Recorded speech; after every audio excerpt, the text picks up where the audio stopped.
muy antiguo.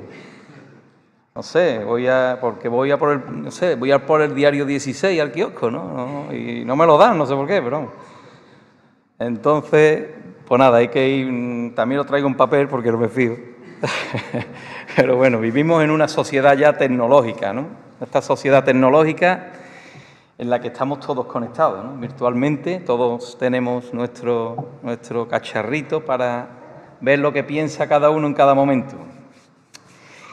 Y en esta sociedad tecnológica, todos sabéis que van apareciendo figuras, ¿no? Están los influencers, están los...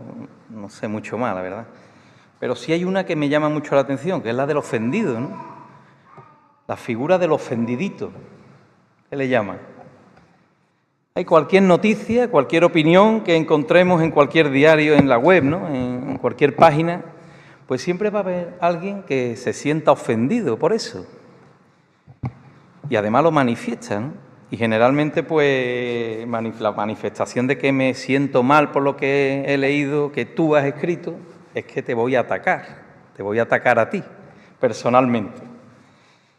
Y hermano, esto en la sociedad general también se está trasladando. Sin embargo, en el cara a cara, el ofendido no actúa igual, no hace como harían las redes, no dice mucho.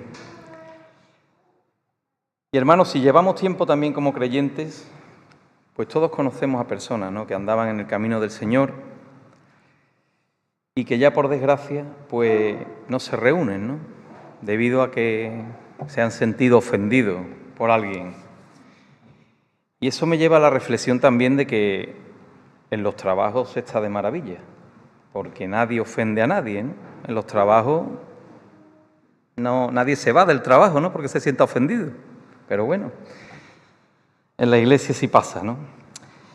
Y hoy, pues continuando nuestro estudio en Colosenses, pues vamos a ver lo que nos dice la palabra, ¿no?, acerca de esto. Quisiera que me acompañarais a Colosenses 3, versículos 12 y 13.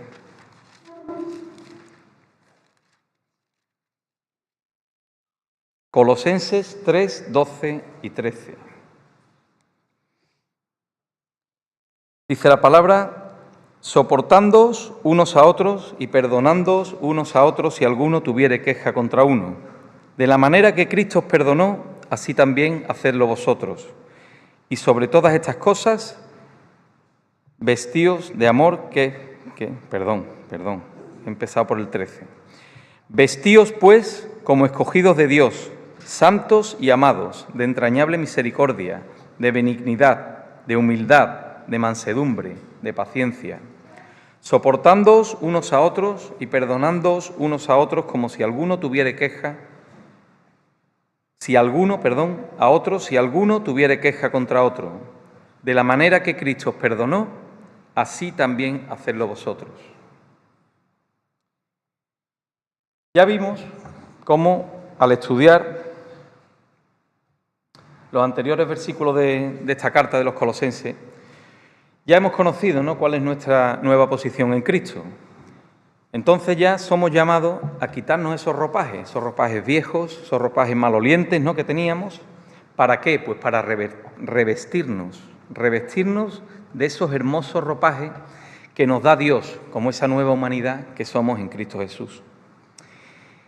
Y con esta nueva vestimenta, si ya hemos desechado esos viejos hábitos que teníamos, pues la santidad tenemos que buscarla. Pero muchas veces decimos, bueno, ¿y qué es la santidad, no? Muchas veces pensamos que la santidad es no hacer cosas malas, no hacer ciertas cosas, ¿no?, o quitarnos esas viejas actitudes que teníamos. Sin embargo, también la santidad consiste en abundar en una serie de virtudes.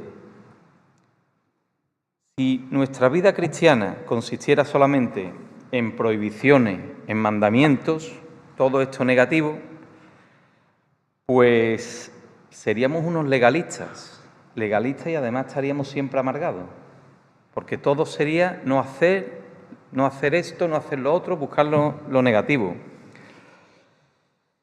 Y algunos cristianos, hermanos, son así.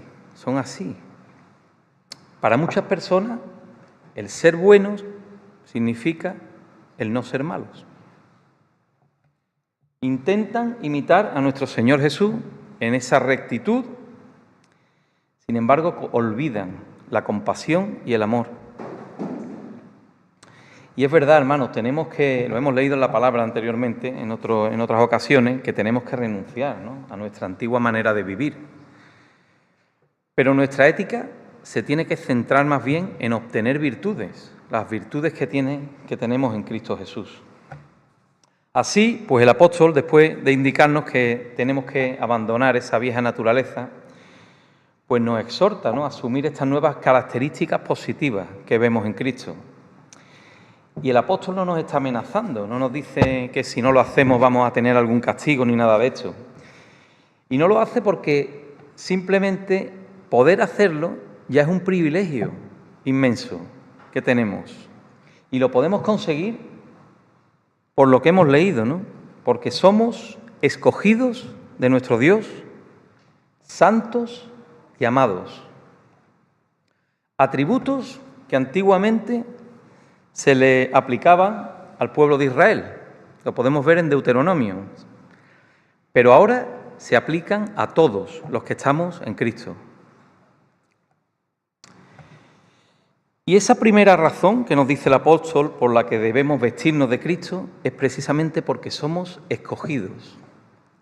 Es un privilegio ser escogido. Un privilegio que, hermanos, no vamos a lograr entenderlo. No vamos a poder entender por qué entre todos los seres humanos que hay en este mundo, pues Dios ha tenido a bien elegirnos, llamarnos, salvarnos a nosotros. No porque nosotros hayamos merecido nada, además, porque este proceso de salvación empezó antes incluso de la fundación del mundo. Pero hermanos, hemos sido escogidos, pero tenemos que notar para qué hemos sido escogidos. No es simplemente para disfrutar de esa salvación futura que a todos nos espera como creyentes, sino, como dice Efesios 1:4, para que fuésemos santos y sin mancha delante de Él. La elección, una elección que no podemos entender, conlleva una responsabilidad. Esa responsabilidad es la santidad. Hemos sido llamados a un estilo de vida determinado para andar, como dice también Efesios 2:10, andar en esas buenas obras que nuestro Dios preparó de antemano para nosotros. Y este ser escogidos, en primer lugar por Dios, nos lleva también a ser apartados, para ser su pueblo. Somos santos, significado apartados para pertenecer al linaje escogido.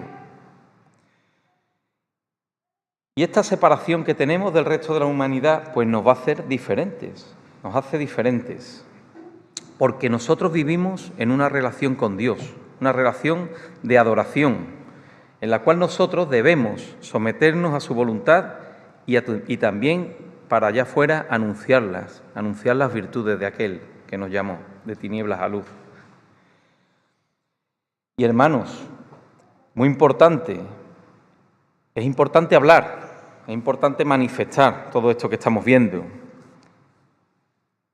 pero testificar realmente de nuestro Señor lo hacemos cuando vamos reflejando en nuestra vida sus atributos. Ya no estamos bajo esclavitud, ya no estamos bajo la esclavitud de esas tinieblas, y por eso nosotros sí tenemos ya esa capacidad, la capacidad de vivir como nuestro Señor y apartarnos de esas normas que el mundo quiere imponernos. Pero hermanos, estas dos razones son importantes. Sin embargo, la mejor, la más grande de todas es que somos amados, como dice este versículo, amados por Dios, a pesar de todos los pecados, como dice Romanos. Pablo está a punto de destacar el amor como esa virtud que más debemos desear. Es el top, donde están todas las virtudes, el top lo ocupa ese amor que nos está diciendo el Señor. Y hermanos, el amor también se aprende. se aprende. Amamos porque hemos aprendido a amar también. Ha habido alguien que nos ha amado, por eso nosotros también amamos y sabemos qué significa eso del amor. Así, nosotros amamos porque Él nos amó también primero. Y hermano, es verdad que muchos de nosotros cuando entramos en la vida en Cristo, pues tenemos los sentimientos y las emociones seriamente dañados. Hemos estado en tinieblas, hemos estado en el dominio de las tinieblas y esto ha tenido un efecto o efectos destructivos en nosotros, ¿no? Y además, en nuestro propio egocentrismo, nuestro propio yo, nos hace poco capaces de amar a los demás como nos amamos a nosotros mismos. Sin embargo, cuando estamos en Cristo, estamos en otro ámbito, en el ámbito del amor, en el ámbito del amor de Dios. Y ese Espíritu Santo que tenemos dentro de nosotros, una vez que hemos creído, nos va a ayudar, nos va a capacitar a amar también a los demás. En conclusión, el ser escogidos por nuestro Dios da sentido, ¿no?, a nuestra existencia. Él tiene un plan para cada uno de nosotros desde antes de la fundación del mundo. Somos santos para reflejar esa santidad de Él en esta tierra. Y somos hijos amados, rodeados del cariño sustentador, protector de nuestro Dios. Y así, pues al darnos cuenta, ¿no?, de esto, de que somos así en Cristo, pues queremos vivir, ¿no?, en consecuencia. Y esas marcas que el apóstol a continuación va a nombrar, pues son las que nos van a identificar en esta nueva identidad que tenemos como hijos de Dios. Por eso, hermanos, como creyentes, tenemos que mostrar las virtudes de Cristo. Y Pablo nos está dando, en estos versículos, una lista de aquellas que parecen que son imprescindibles para esa buena armonía y comunión. Y además algo para la Iglesia, para nosotros, para nuestra relación, algo útil. Y nos dice el apóstol, desde el versículo número 12, en primer lugar, que nos vistamos de entrañable misericordia. Es una idea similar a la que podemos encontrar en Filipenses 1, versículo 8, que nos dice: porque Dios me es testigo de cómo os amo a todos vosotros con el entrañable amor de Jesucristo. Esto se trata de un sentimiento tan profundo de amor fraternal que nosotros nos alegramos con las alegrías de los hermanos, lloramos también con ellos en sus tristezas, disfrutamos con la compañía y también cuando están lejos les echamos de menos. Se trata de convivir unos con otros, de compartir nuestras vidas, porque hermanos, cuando los miembros de una iglesia solo se ven de domingo en domingo, en este culto de por la mañana, pues la verdad que es muy difícil, ¿no?, practicar la misericordia unos con otros. Y conociendo el tiempo, ¿no?, en que vivían estos hermanos de Colosas, si había algo allí que verdaderamente hacía falta, era misericordia. Los heridos, los enfermos, eran abandonados. No se ayudaba a los ancianos. El trato hacia los minusválidos era terrible. No había, en realidad, preocupación por el que era débil. Fue el cristianismo el que trajo esa misericordia de Dios al mundo. Empezaron a conocerla por ellos. Y sigue el apóstol hablándonos de otra virtud a alcanzar, que es la benignidad. La benignidad podemos explicarla también como la misericordia en acción. Los buenos sentimientos van a conducir a un carácter bondadoso y también a hacer buenas obras. En los evangelios podemos observar que Jesús, nuestro Señor, ejerció su ministerio de predicación y de sanidad movido a compasión. Nos lo dicen Mateo y en Marcos. Y cuando nosotros somos así, somos movidos a compasión al ver esas desdichas, ¿no?, de los demás, pues también somos movidos a actuar para remediarlas. Por eso somos revestidos de Cristo cuando sentimos misericordia y cuando además demostramos nuestra bondad por medio de esos actos que tenemos preparados. Y ya vimos anteriormente en el versículo 8 de Colosenses que la actitud de ira pues va a engendrar actos de malicia. Decía, dejad vosotros todas estas cosas, la ira, el enojo, todo esto, porque nos va a llevar por mal camino. Pues al igual que esto, la actitud de compasión va a generar en vosotros que hagamos actos de bondad. Y sigue el apóstol su lista y nos habla ahora de la humildad. Quien siente misericordia, quien está practicando buenas obras, es una persona que está dejando de lado su yo, que está dejando fuera el ego. Aquella avaricia que veíamos en el versículo 5, que exigía esa satisfacción personal, el hacer todo para estar bien con uno mismo, pues eso ya cede al deseo de agradar a Dios en todo, buscando el bien de los demás antes que el propio. Dios así ocupa el lugar correcto, el yo va quedando arrinconado y la persona que así actúa se vuelve humilde. Y sin embargo sabemos, hermanos, que esta humildad hoy día no se considera muy importante en este mundo. Se mira mal, ¿no?, a aquellos que no defienden sus propios intereses por encima de los de los demás. Los mejores puestos de trabajo están reservados a personas que tienen el mejor currículum o a aquellos que pisotean a los demás para pasar por encima, para conseguir sus objetivos. La humildad, más que como una virtud, está vista allá afuera como una debilidad. Sin embargo, en torno a esta virtud, el ejemplo de Jesús es contundente para todos nosotros.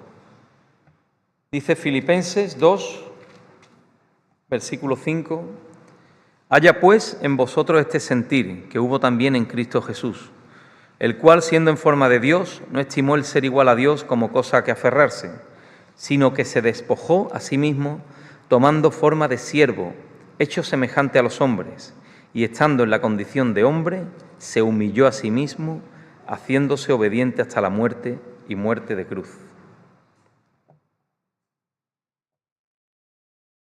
Aquel que era en forma de Dios no tuvo ninguna reticencia de humillarse para lograr la redención de su Iglesia. Entonces, hermanos, ¿cómo podemos nosotros, ¿no?, que somos miserables rebeldes, que hemos sido perdonados por pura gracia, tener nosotros actitudes soberbias? Si nuestra conversión comienza cuando decimos nosotros con sinceridad, Dios, ten piedad de mí, pecador, ¿no sigue a partir de aquí que toda arrogancia nuestra está fuera de lugar? La humildad de considerar lo mucho que Dios nos ha perdonado nos va a ayudar a nosotros a mostrar paciencia hacia todos los demás. Y sigue Pablo nombrando la mansedumbre, tener un carácter apacible, tranquilo. Y esto puede ser precisamente fruto también de esa humildad. ¿Qué es la mansedumbre? Es una determinación de devolver bien por mal, de negarnos a nosotros mismos y de sufrir daño antes que hacerlo.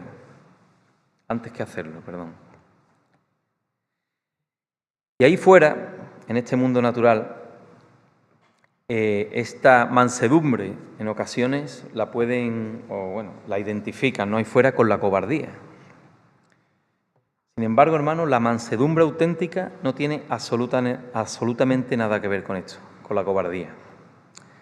Tenemos un claro ejemplo, además de Jesús, en la Biblia, con esta virtud de la mansedumbre. Él es Moisés. Él no rehuyó las situaciones difíciles. Es más, él se atrevió directamente a desafiar al faraón en su propia corte. Y hermano, esto no tiene nada de cobardía, ¿verdad? Podían matarlo en el primer momento, ¿no? Moisés no evita a las personas conflictivas, sino que intervino con contundencia cada vez que el honor de Dios era amenazado. Por ejemplo, en Números 16, en la rebelión de Coré.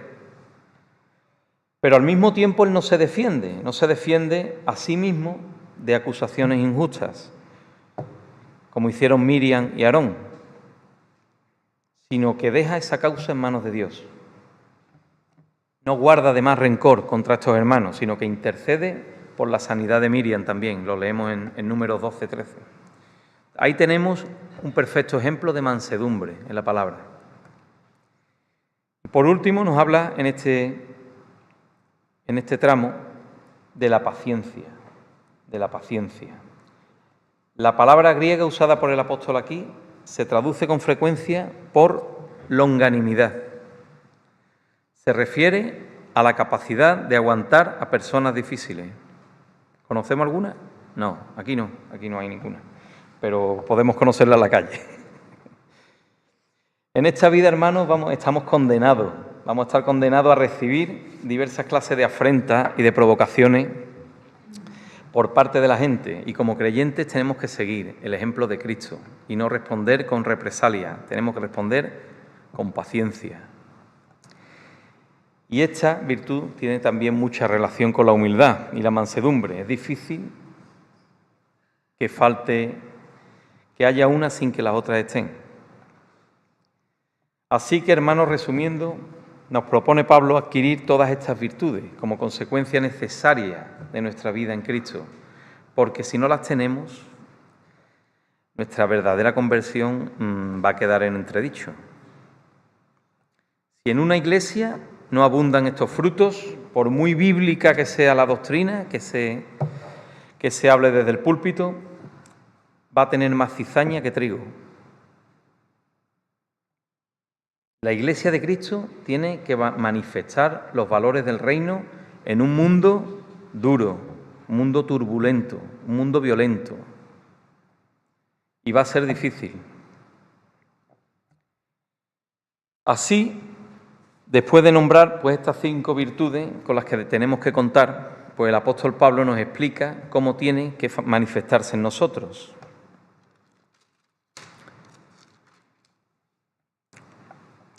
Soportándoos unos a otros y perdonándoos unos a otros si alguno tuviere queja contra otro. De la manera que Cristo os perdonó, también hacedlo vosotros. Estas virtudes dentro de nosotros van a provocar cambios importantes en nuestras relaciones con los hermanos y va a hacer que la Iglesia sea un ejemplo para un mundo cruel y egoísta que no espera esto que podemos tener nosotros. Y el apóstol es realista. El apóstol, si leemos el Nuevo Testamento, sabemos que el apóstol Pablo lo pasó mal. Él sabe que como pecadores que somos, se van a dar situaciones difíciles en nuestras iglesias. Va a haber roces, va a haber tensiones, va a haber malentendidos. Todos, hermanos, todos nos ofendemos unos a otros. Esta iglesia, cualquier iglesia, más que una comunidad perfecta, se parece a un hospital. Un hospital en los que enfermos cuidan de enfermos. Enfermos que son enfermeros de otros. Somos fáciles de ofender.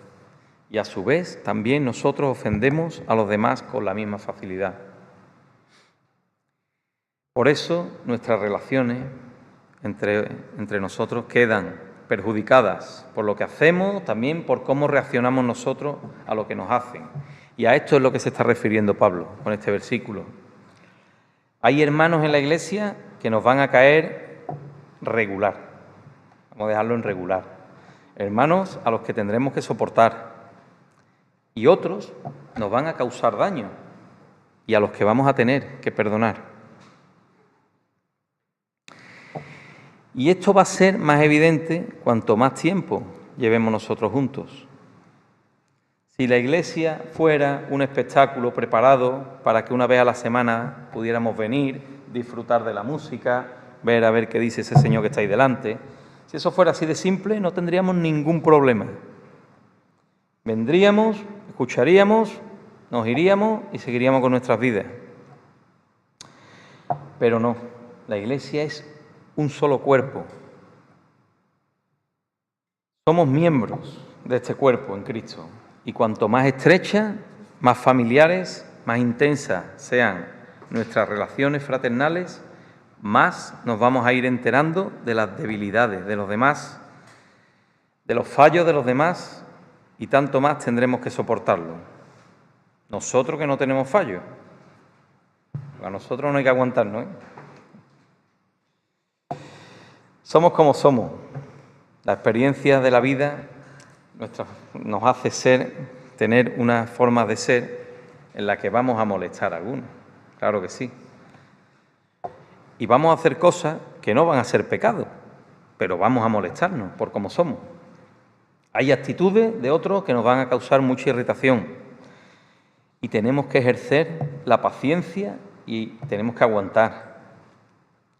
El Señor espera que por amor a la unidad de la Iglesia, a esta Iglesia que Él redimió con su sangre, nos soportemos esos comportamientos que nos van a irritar. Y hermanos, en ocasiones también vamos a sufrir ofensas de hermanos causadas por el pecado. Y vamos a tener la tentación de exigir represalias para ellos. Pero en vez de esto, tenemos que intentar por todos los medios tratarles como a amados hermanos en Cristo.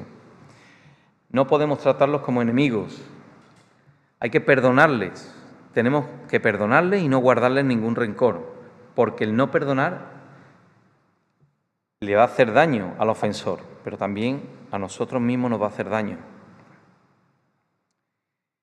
Y esto, hermanos, tiene que ser así. Pero tiene que ser así porque nosotros mismos hemos sido perdonados por Cristo. Nosotros hemos ofendido gravemente a nuestro Creador. Por eso no tenemos ningún derecho a no perdonar a nadie, a no perdonar a los demás de lo que nos haga. Y en ciertas ocasiones es verdad que la Iglesia tiene que tomar medidas disciplinarias para corregir al ofensor. Pero esto no significa que los ofendidos no tengamos que perdonarles. La realidad es que Cristo murió por nosotros cuando éramos pecadores. Por eso, si Dios nos perdona por pura gracia, nosotros no podemos poner condiciones y decir que solo vamos a perdonar si Él se merece nuestro perdón o si se humilla o nada de esto. Y esto es así, hermanos, porque Cristo nos lo exige a nosotros. Mateo 6,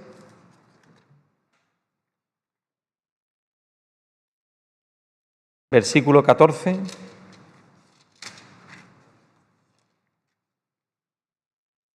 Porque si perdonáis a los hombres sus ofensas, os perdonará también a vosotros vuestro Padre Celestial. Mas si no perdonáis a los hombres sus ofensas, tampoco vuestro Padre os perdonará vuestras ofensas. Esto es lo que nos está recordando aquí el apóstol. No nos está pidiendo nada extraordinario. Son actitudes que tienen que fluir naturalmente de nuestra vida en Cristo. Si perdonamos, es porque Dios nos ha perdonado en Cristo. ¿Y queremos ser ejemplo? ¿Sí o no? De nuestro Señor. Perdonamos. ¿Por qué? Pues porque el Espíritu perdonador de Cristo está en nosotros, gracias a esa nueva vida que tenemos en Él. Ayer me arañaron gravemente el coche. Esta mañana me costaba perdonarlo. No lo conozco, ¿no? Pero bueno, también hace más fácil perdonarlo.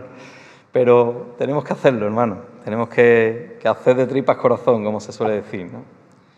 Tenemos que tomar esa determinación por esa gracia de nuestro Dios de vestirnos cada mañana, de salir de casa con esos ropajes, con esas virtudes que hemos leído en la palabra. Vamos a terminar, vamos a orar, vamos a pedirle al Señor que nos ayude a esto. Padre que estás en los cielos, te pedimos que tú nos ayudes, Señor, a pedir los unos por los otros, Señor, para que este Espíritu que tenemos dentro nuestro, tu Espíritu Santo, vaya haciendo crecer el fruto en nuestras vidas, Señor. También que tú ablandes nuestros corazones, Padre, para hacerlos tiernos, para hacerlos compasivos, para que podamos amar a nuestros hermanos con un amor entrañable, día a día. También que tú prepares esos actos de bondad, Padre, que tienes preparados para nosotros, para que hagamos esto para tu gloria, Señor, para bien de los demás, Padre, también. Y, Señor, también te pedimos humildad, que nos ayudes a comportarnos con humildad y desarrollar ese carácter manso que sabemos que tenía tu Hijo, Padre.